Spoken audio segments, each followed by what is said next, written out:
What would you do if you discovered that a single photograph could unravel generations of secrets, revealing a horror so profound it would forever change how you viewed your hometown? Have you ever wondered what dark truths lie buried in the forgotten archives of America's small towns, waiting for someone curious enough, or perhaps unfortunate enough, to bring them to light? In the autumn of 1911, as the maple leaves turned crimson across the rolling hills of western Pennsylvania, a discovery was made in the basement of the Oakville County Records Office that would shake the very foundation of the quiet mining community. What began as a routine cataloging of historical photographs by a young archivist would spiral into one of the most disturbing investigations in Pennsylvania's history, revealing a decades-long pattern of horror hidden behind the respectable facade of one of the county's founding families.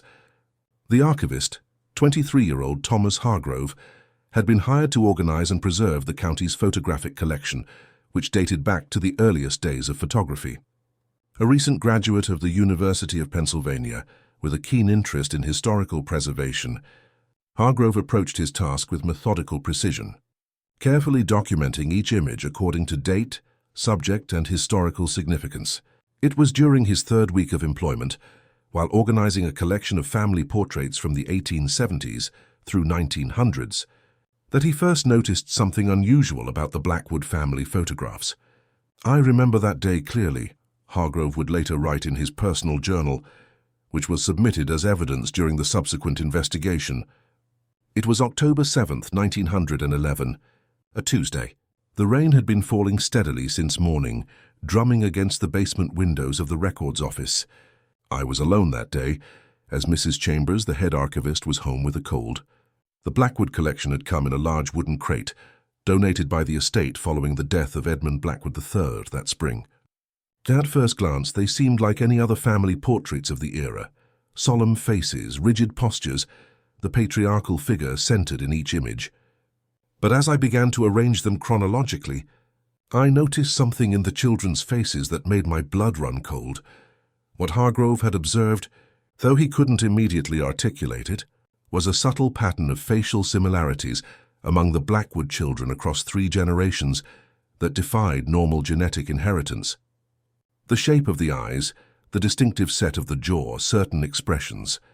These features appeared with such consistency that they suggested something beyond ordinary family resemblance. The Blackwood family had been among the wealthiest in Oakville County since the coal boom of the 1860s. Edmund Blackwood. I had established the Blackwood Mining Company in 1863, quickly amassing a fortune that allowed him to build the imposing Blackwood Manor on the northern edge of town, a Victorian monstrosity of turrets and gables that loomed over Oakville like a watchful sentinel. By all accounts, Edmund I had been a respected, if somewhat reclusive, member of the community, known for his philanthropic contributions to the local church and school. His son, Edmund II, had taken over the family business in 1887 following his father's death, expanding the mining operation and further increasing the family's wealth and influence. Edmund II had married twice, first to Catherine Moore, who died in childbirth in 1875, and then to her younger sister Elizabeth in 1877. Between these 2 marriages, Edmund II had fathered 6 children, 3 sons and 3 daughters, who featured prominently in the family photographs that now lay spread before Thomas Hargrove. Edmund III, the eldest son, had inherited the family business in 1903 when Edmund II suffered a fatal heart attack. By all accounts, Edmund III had continued the family tradition of business acumen and civic engagement until his unexpected death at the age of 52 earlier that year, leaving behind his widow Martha and their 4 children. As Hargrove continued to study the photographs, he began to notice other disturbing details. In one image, dated 1884, he observed that Eleanor Blackwood, the eldest daughter of Edmund II, appeared to be heavily pregnant, despite being unmarried and only 16 years old at the time. Yet in subsequent family portraits, there was no evidence of a child. More disconcertingly, in a photograph taken just 2 years later, Edmund II's wife Elizabeth was pictured with an infant that was identified in the accompanying notes as their youngest son, Robert, though Elizabeth would have been 41 at the time. an unusually late age for childbearing in that era. The longer I studied these photographs, the more certain uncomfortable questions began to form in my mind, Hargrove wrote. Where had Eleanor's child gone? Why were there no records of its birth in the county archives? And why did young Robert bear such a striking resemblance to his older half-sister Eleanor, rather than to his purported mother Elizabeth? Driven by a growing sense of unease, Hargrove began to cross-reference the Blackwood photographs with birth and death records from the county registry. What he discovered was a pattern of inconsistencies and omissions that suggested a deliberate attempt to obscure certain familial relationships. Several births that should have been recorded based on the photographic evidence were missing from the official records. Deaths, too, were inadequately documented, with vague causes listed such as fever or female complaint. On October 12, 1911, Hargrove made a discovery that transformed his academic curiosity into something far more urgent. Among the loose photographs at the bottom of the Blackwood crate, he found a faded image he had initially overlooked. Dated 1885, it showed a somber group gathered around what appeared to be a freshly dug grave on the Blackwood property, well away from the family cemetery. Standing apart from the others was a young woman, whom Hargrove identified as Eleanor Blackwood, her face partly hidden by a veil, but her expression unmistakably one of profound grief. I knew then that whatever had happened to Eleanor's child was the key to understanding the darker truth behind the Blackwood family, Hargrove noted. But I also sensed that pursuing this line of inquiry might be dangerous. The Blackwoods, even after Edmund III's death, remained a powerful force in Oakville. Their influence extended to every aspect of county governance, including the sheriff's office and the courts. Nevertheless, Hargrove felt compelled to continue his investigation.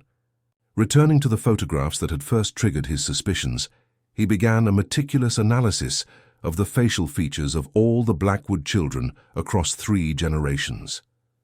Using a technique he had learned during his university studies, he created transparent overlays of each face, allowing him to directly compare key features. The results were shocking. The 6 children born to Edmund II's 2 wives shared distinctive features that aligned more closely with their half-sister Eleanor than with either of their supposed mothers. More disturbing still, these same distinctive features were evident in Eleanor herself, suggesting that she and her younger siblings shared a parent beyond what the official family narrative acknowledged. The conclusion became inescapable, Hargrove would later testify. Based on the photographic evidence alone, it appeared that Edmund Blackwood II was not only the father, but also the grandfather of his younger children. The implications were too horrific to contemplate, yet the evidence pointed clearly to a pattern of abuse and incest spanning decades. On October 15, 1911, Hargrove took his findings to Sheriff William Taylor, a man known for his integrity, despite the considerable influence the Blackwood family wielded in the county. Taylor, initially skeptical, agreed to review the photographic evidence.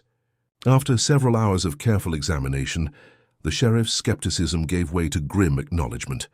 "May God have mercy on us all," Taylor reportedly said. "If what these photographs suggest is true, we are looking at a crime that has been hidden in plain sight for nearly 30 years.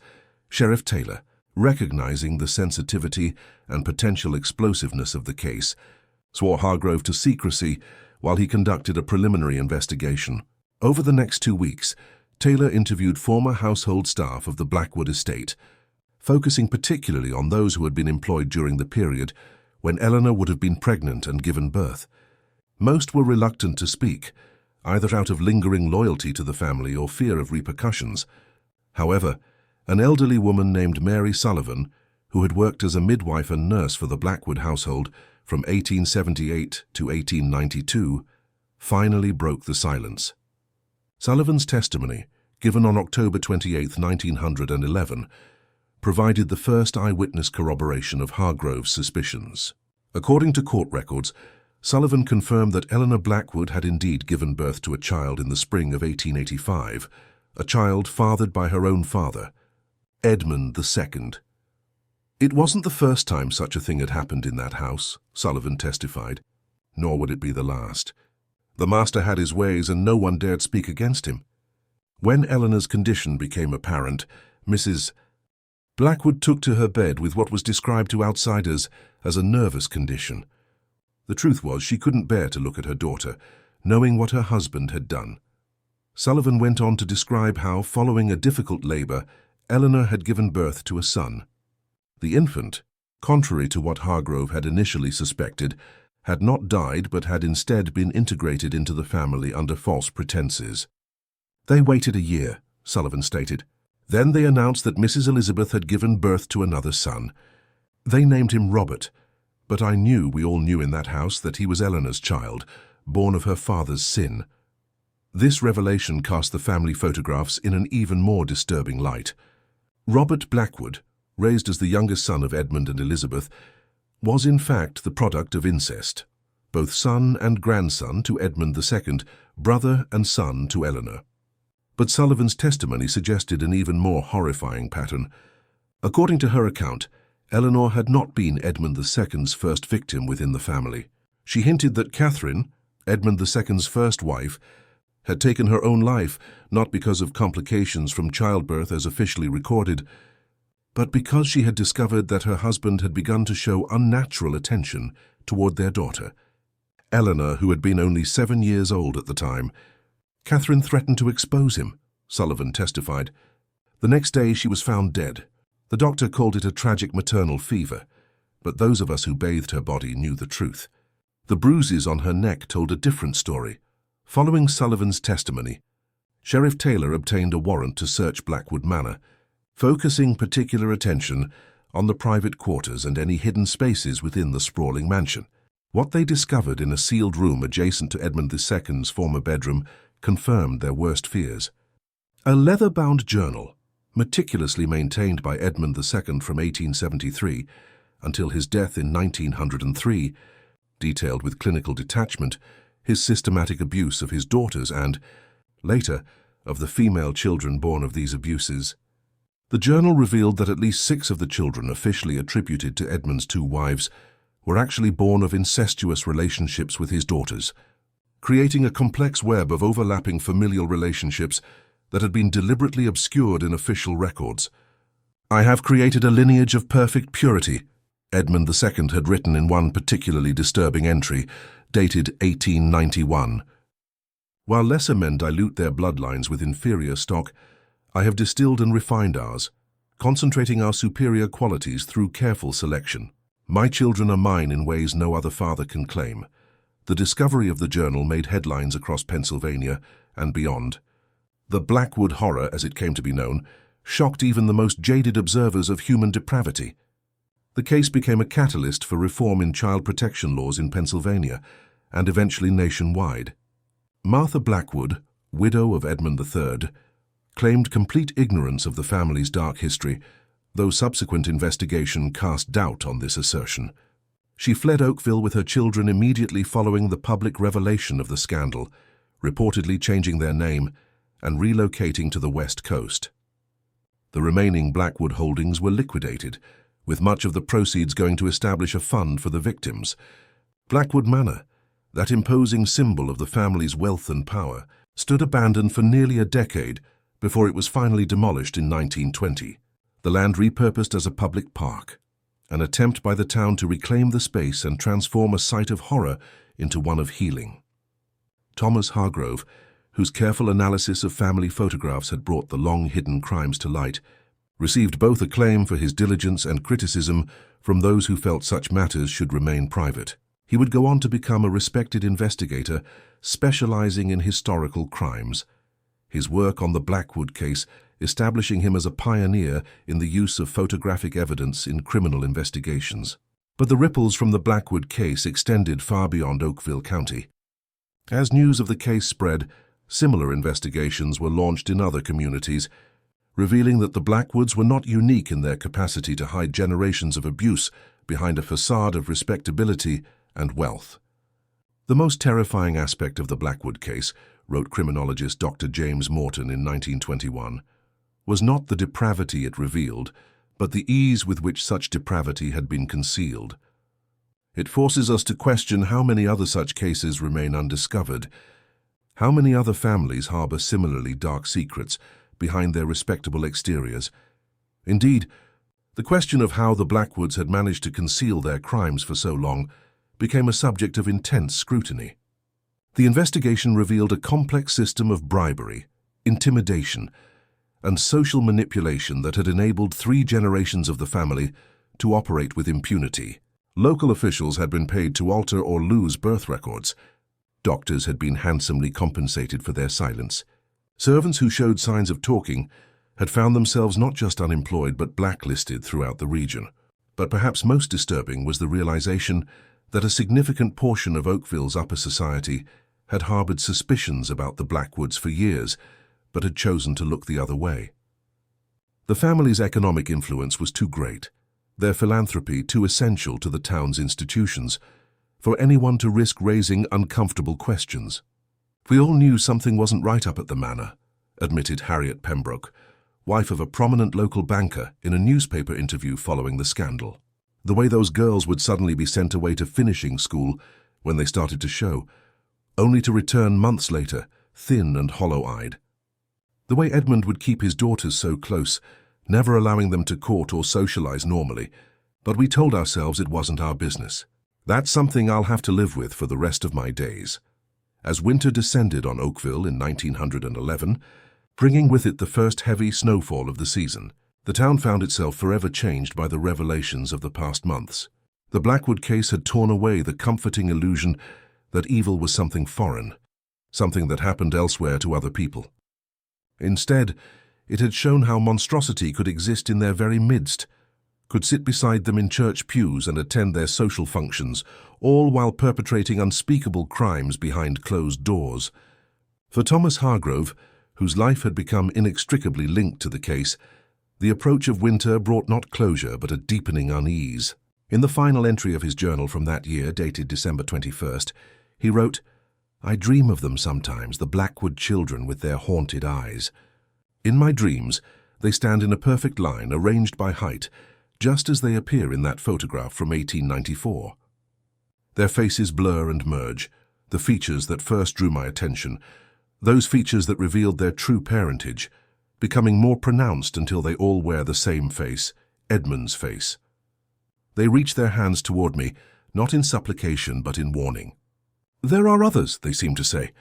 We are not alone, and I wake with the terrible certainty that they are right. The Blackwood case is not an aberration, but merely the one we happen to find. How many other photographs sit in archives across this country, waiting for someone to truly see what they reveal? How many other families continue their monstrous traditions, secure in the knowledge that wealth and power remain the most effective shields against discovery and justice? The snow falls, covering Oakville in a blanket of white that seems to purify the landscape, but beneath that pristine surface, the earth remains stained. And I cannot shake the feeling that our work has only just begun. Hargrove's premonition would prove eerily accurate. In the months following the Blackwood revelations, reports began to emerge from other counties and states, cases bearing disturbing similarities to the horrors discovered in Oakville. It seemed that the exposure of the Blackwood family had created a ripple effect, emboldening witnesses and victims elsewhere to come forward with their own testimonies. In April 1912, a case in Western Virginia came to light involving the prominent Whitaker family, whose patriarch had allegedly maintained a similar pattern of abuse across multiple generations. In July of the same year, authorities in upstate New York began investigating the reclusive Sheridan clan after a maid formerly employed by the family came forward with allegations of systematic abuse. What had once seemed unthinkable, too monstrous to exist outside the realm of nightmare, was revealed to be a cancer lurking within the very fabric of society, hiding behind wealth, respectability, and the collective reluctance to acknowledge the darkness that can exist within seemingly normal families. For the residents of Oakville, the legacy of the Blackwoods would linger long after the last stones of their manor had been carted away and the land reclaimed. Children would dare each other to spend the night in Blackwood Park, now established on the former estate grounds. Local legend held that on certain nights, particularly when the moon was full, one could hear the faint sounds of weeping coming from beneath the earth, the cries of those whose suffering had gone unacknowledged for too long. The county archives, where Thomas Hargrove had made his fateful discovery, became the subject of renewed interest. Researchers and amateur historians began combing through the collections, searching for other hidden histories that might be revealed through careful analysis of photographs and documents. Most found nothing beyond the ordinary records of births, marriages, and deaths that form the backbone of any community's history. But occasionally someone would notice a pattern, a discrepancy, a face that appeared where it shouldn't, and another buried truth would begin its journey toward the light. As for the Blackwood fortune, built on coal and sustained by horror, much of it was eventually channeled into a foundation dedicated to the protection of children and the prevention of abuse. The irony of this transformation, blood money now funding efforts to prevent the very crimes that had generated it, was not lost on the people of Oakville. Some saw it as a form of cosmic justice, others as an inadequate atonement for sins too great to ever truly be absolved. The case also sparked a national conversation about the vulnerability of children within the family unit, challenging the long-held belief that what happened within the home was private and beyond the reach of public concern or legal intervention. Legislators, reformers, and child welfare advocates pointed to the Blackwood case as evidence of the need for greater vigilance and more robust protections for children, even, or perhaps especially, those born into privilege. The horror of the Blackwood case lies not just in what was done, wrote social reformer Eleanor Roosevelt in a 1913 essay, but in how long it was allowed to continue. We must ask ourselves uncomfortable questions about the societal structures and attitudes that enable such abuses to remain hidden. And we must commit ourselves to ensuring that no child, regardless of their family's status or wealth, is left without protection against those who would harm them, even when those people are their own flesh and blood. For Thomas Hargrove, who had unwittingly become the catalyst for this national reckoning. The aftermath of the case brought both professional recognition and personal cost. He would go on to consult on similar investigations across the country, his expertise in analyzing photographic evidence proving invaluable in cases where traditional forms of evidence had been systematically eliminated. But friends noted that he was changed by his encounter with the darkness revealed in those faded Blackwood photographs, more solemn, more driven, haunted by the knowledge of what could hide behind respectable facades. In a letter to a colleague written in 1915, Hargrove reflected, "Before Oakville, I believed in the fundamental decency of mankind, with evil as the exception rather than the rule. Now I find myself studying the faces I pass on the street, wondering what secrets they harbor behind their smiles. The Blackwood case didn't create the monsters. It merely showed me that they have always been there, walking among us, indistinguishable from good men, until someone has the courage or the misfortune to truly see them." The photographs that had started it all remained sealed in the county archives, accessible only to authorized researchers and law enforcement officials studying historical cases of familial abuse. The most disturbing images, those that most clearly depicted the physical similarities revealing the true relationships within the Blackwood family, were placed under additional restriction, viewable only with special permission from the county prosecutor's office. But copies had circulated during the initial investigation and subsequent trial, ensuring that the visual evidence of the Blackwood horrors could never be completely contained. These images found their way into criminology textbooks, private collections, and eventually, in the internet age, onto websites dedicated to historical crimes and unsolved mysteries. The power of these photographs, their ability to reveal what had been deliberately hidden, served as a testament to the idea that truth, no matter how deeply buried, leaves traces that can eventually be discovered by those willing to truly look. For the victims of the Blackwood family, whose lives and identities had been so brutally distorted, these images provided a form of posthumous testimony, silent witnesses speaking across the decades to ensure that what had happened to them would not be forgotten. And in archives and attics across America, countless other photographs wait, their secrets yet to be deciphered, their stories yet to be told.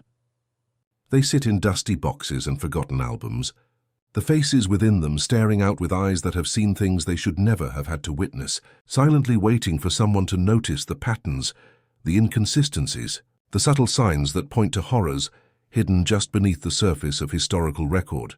Have you ever wondered what secrets might be buried within your own family tree? How many generations back would you have to go before discovering something that would make you question your very identity? The Blackwood case of 1911 sent shockwaves through American society, but it also raised disturbing questions about how many similar cases remained undetected, their horrors hidden behind closed doors and falsified records. As the initial investigation into the Blackwood family concluded in early 1912, a secondary investigation began, one focused not on the crimes themselves, but on the systems and institutions that had allowed them to continue undetected for nearly 3 decades. This investigation, led by State Attorney Richard Donovan, sought to understand how a pattern of abuse so severe and sustained could have escaped notice for so long, despite involving a prominent family in a small community. Donovan's investigation revealed a disturbing network of complicity and willful blindness that extended far beyond the Blackwood family itself. Local officials, medical professionals, business associates, and even religious leaders had all, in various ways, contributed to maintaining the veil of secrecy around the Blackwood estate. What we are dealing with, Donovan wrote in his preliminary report, dated February 18, 1912, is not simply the isolated depravity of one man, but a collective failure of an entire community. The Blackwood horrors persisted, not because they were perfectly concealed, but because too many people chose not to see what was in front of them. Among the most damning revelations was the discovery that Dr. Joseph Hartley, Oakville's most respected physician, who'd attended to the Blackwood family for over 20 years, had been fully aware of the true parentage of at least 4 of the children born on the estate. His medical records, seized during the investigation, contained coded notes that, when deciphered, clearly indicated his knowledge of the incestuous relationships within the family. "I interviewed Dr. Hartley twice," wrote Inspector Samuel Reed in his official report. "The first time, he maintained his ignorance of any impropriety within the Blackwood household. The second time, confronted with his own records, he broke down entirely. 'What would you have had me do?' he asked repeatedly. 'The Blackwoods built our hospital. They funded the orphanage. Half the town would have collapsed without their patronage. When I suggested that stopping the systematic rape and abuse of young women might have taken precedence over economic considerations, he had no answer. He simply wept. Dr. Hartley was not alone in his complicity. Judge William Forsyth, who had presided over the county court for 15 years, was found to have dismissed 2 separate complaints from former Blackwood household staff alleging mistreatment of the Blackwood daughters. In both cases, the complainants had been charged with slander and briefly imprisoned, effectively silencing them and sending a clear message to anyone else who might consider coming forward. Reverend Thomas Blake, pastor of Oakville's First Presbyterian Church, where the Blackwoods had been prominent members, admitted to having harbored suspicions about the family for years, but had convinced himself that his primary duty was to the spiritual welfare of his congregation as a whole, which depended heavily on Blackwood donations. "May God forgive me," Blake was quoted as saying during his testimony. "I told myself I was protecting my flock by not antagonizing their benefactor, but in truth, I was sacrificing the lambs to appease the wolf." As Donovan's investigation expanded, it uncovered a pattern that extended beyond Oakville. Edmund Blackwood II had maintained business relationships with similarly wealthy and influential families across Pennsylvania and into neighboring states. Among his closest associates were men who, subsequent investigations would reveal, had engaged in similar abuses within their own households. This revelation suggested something even more disturbing than individual cases of familial abuse, the possibility of a network of wealthy patriarchs who not only perpetrated similar crimes but potentially shared information, strategies for concealment, and perhaps even victims. While definitive proof of such a network remained elusive, the circumstantial evidence was compelling enough to launch investigations into several other prominent families connected to the Blackwoods. "We are looking at the possibility," wrote U.S. Attorney James Phillips in a confidential memo to the Attorney General dated May 1912, "that what we uncovered in Oakville is merely one node in a larger web of systematic abuse, protected by wealth and social position. The Blackwood case may be not an aberration, but a glimpse into a shadow society operating within our own." By the summer of 1912, The ripple effects of the Blackwood case had reached Washington, D.C., where legislators began drafting what would eventually become the Children's Protection Act of 1914, the first federal legislation specifically addressing familial abuse and incest. Though limited in scope by contemporary standards, the act represented a significant shift in legal thinking, establishing for the first time that the rights and welfare of children could supersede the traditionally sacrosanct privacy of the family unit. Meanwhile, in Oakville, the community struggled to come to terms with its role in the Blackwood horrors. Many residents, particularly those who had been close to the family or had benefited from their generosity, initially responded with denial and anger, not at the perpetrators but at those who had exposed them. "They've ruined this town," complained Harold Pierce, owner of the local bank that had handled the Blackwood accounts, in a letter to the editor of the Oakville Gazette.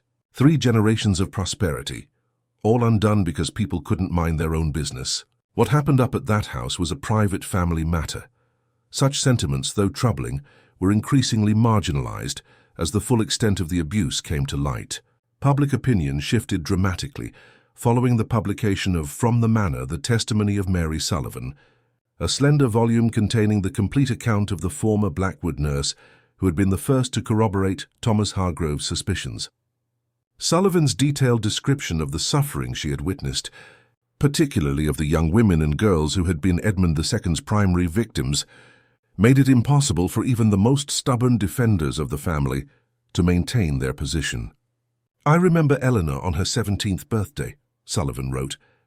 "Her father had given her a gold locket, very fine, with her initials engraved on the front.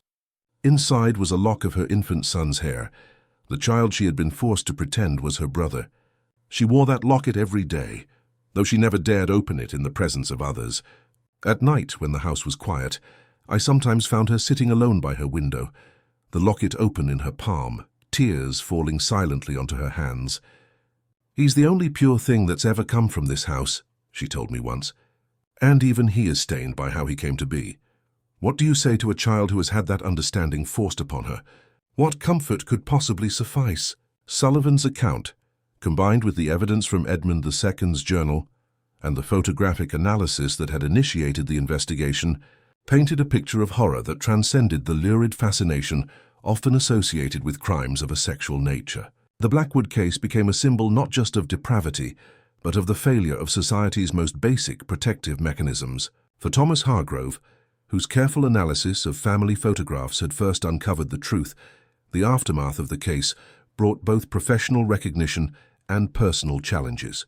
Though lauded for his diligence and insight, he found himself increasingly isolated in Oakville, viewed by some as the man who had brought ruin to the town. "I received another threatening letter today," he wrote to his former professor at the University of Pennsylvania in April 1912. "This one suggested that I might suffer a mining accident if I continued to assist in the broader investigation. It's the 3rd such threat this month. Sheriff Taylor has assigned a deputy to keep watch near my lodgings, but I confess I find little comfort in this precaution. The deputy, after all, was himself a recipient of Blackwood largesse for many years. How can I be certain where his true loyalties lie?" Despite these threats, Hargrove remained in Oakville throughout the spring and summer of 1912, working closely with State Attorney Donovan to document the extensive network of complicity that had protected the Blackwoods. His expertise in analyzing photographic evidence proved invaluable, as the investigation expanded to include other families connected to the Blackwoods. It was during this period that Hargrove made a discovery that would add yet another disturbing dimension to the case. While examining business records from the Blackwood Mining Company, he noticed a pattern of young women being hired as domestic staff, working at the manor for brief periods, and then disappearing from the employment rolls with substantial severance payments noted in the company ledgers. Cross-referencing these records with the dates in Edmund, II's journal revealed a chilling correlation. Each of these young women had been present at the estate during periods when Edmund had documented particularly sadistic experiments with his daughters and granddaughters. "I fear we have only scratched the surface of the depravity that occurred within those walls," Hargrove wrote to Donovan. "The evidence suggests that Edmund II routinely brought in outside witnesses, perhaps even participants, in the abuse he inflicted on his family. The payments recorded in the company ledgers appear to have been hush money, ensuring that these witnesses would take whatever they had seen to their graves. This revelation prompted a widening of the investigation to locate and interview any surviving women who had been employed at Blackwood Manor during the relevant periods. Most had left the area, changing their names and establishing new lives far from Oakville. But in late August 1912, investigators located Sophia Jensen, who had worked as a lady's maid at the manor from 1886 to 1887. Jensen, now living under an assumed name in Chicago, initially refused to speak about her time with the Blackwoods. Only after being assured of protection and immunity from any potential charges did she agree to provide testimony. Testimony so disturbing that portions of it were sealed by court order and remain so to this day. According to the portions of Jensen's testimony that were made public, Edmund II had not only abused his own daughters, but had invited select business associates to witness and participate in this abuse. These gatherings, as Edmund referred to them in his journal, were presented as exclusive social events for a small circle of like-minded men who shared his beliefs about blood purity and the natural order of dominance. There were 5 or 6 of them who came regularly, Jensen testified. All wealthy men, pillars of their communities. They would arrive in the evening, after the main household staff had been dismissed for the day. Only those of us who had been specially selected by Mr. Blackwood would remain to serve them. What I witnessed during those evenings haunts me still. The screams from the 3rd floor, I can hear them even now all these years later. Sometimes I wake in the night, certain that they're coming from the next room. Jensen's testimony implicated several prominent men, including a state senator, a federal judge, and the owner of Pennsylvania's largest steel mill. The resulting scandal reached far beyond Oakville, prompting a series of investigations, resignations, and in 2 cases, suicides among the Commonwealth's elite. The wider implications of the Blackwood case and its connected investigations sent shockwaves through American society. What had initially appeared to be an isolated case of familial abuse, however horrific, was revealed to have tendrils extending into the highest levels of power and influence. "We must consider the possibility," wrote criminologist Dr. James Morton in a confidential report to the Department of Justice, "that the social structures we have built, the concentration of wealth and power in the hands of a few men, the legal and cultural subordination of women and children, the excessive deference shown to those of high social standing, have created perfect conditions for predators not just to operate, but to form alliances with one another. The Blackwood case may represent not an aberration, but the inevitable result of these conditions."